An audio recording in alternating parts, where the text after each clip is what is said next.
Welcome, lords and ladies, back to the realm. I'm your host, the Goat King. Let's see, where were we? Oh yes, curses. In the previous video, we spoke about curses from a game master's perspective. Now it's the player's turn. We will be focused primarily on the core rulebook and the advanced player's guide, but we'll also be pulling a few strings from the Secrets of Magic book as well. First and foremost, since I gave your game master so much influence last time, I should help you combat it. There are a few spells that work well for combating curses. Claim Curse comes from the Secrets of Magic book and allows you to spend a 3rd level spell slot to temporarily take a curse from an ally and apply it to yourself. Available to the Divine and Occult casters, the most notable detail of this spell is the fact that it requires no check and has no limit on the level of curse it's transferring. One step up at spell level 4, we have Remove Curse. This spell is available to Divine and Occult casters. With 10 minutes of casting time, you attempt to counteract one curse the target is afflicted with. An excellent spell to have on hand, and if it's prepped in a high-level spell slot, it has an even better chance at success. The cursed background is a bit of a double-edged sword. While it does give you a reaction to boost saves against curses by +3, it comes with a curse of its own. The exact effects of this are left to the Game Master's discretion, but if you trust them and you communicate openly, it could lead to some quite interesting story beats. All this talk about fighting curses, maybe you want to interact more mutually with a curse. Look no further than the Oracle. This spontaneous divine caster is built around balancing the risks and rewards of their personal curse. Speaking of casters, who's the best at casting curses? At the end of the day, occult casters have access to the most cursed spells. All of them. Arcane and divine casters make a good showing as well, but primal casters have very little access to curses.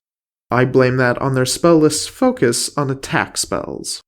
It makes sense that the occult spell tradition holds the most curses, not only because of the tentacles, darkness, and unknowable gods, but also because the occult tradition is based on the power of story and the threads of fate. And who better to put a thumb on the scales of fate than an occult caster? Let's take a look at just a few of the options for curses.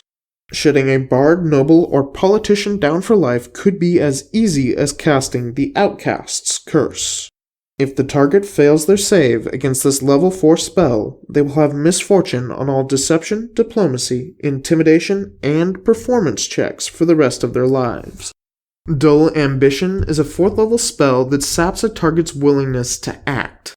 This spell punishes the target's initiative checks and attempts to earn income in downtime. If the target critically fails their save, this effect becomes permanent.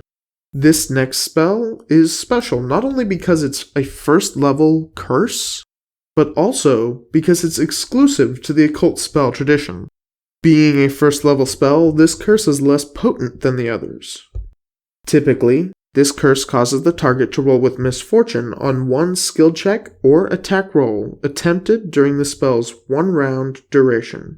If the target critically failed, however, they will roll with misfortune on all attack rolls and skill checks that round.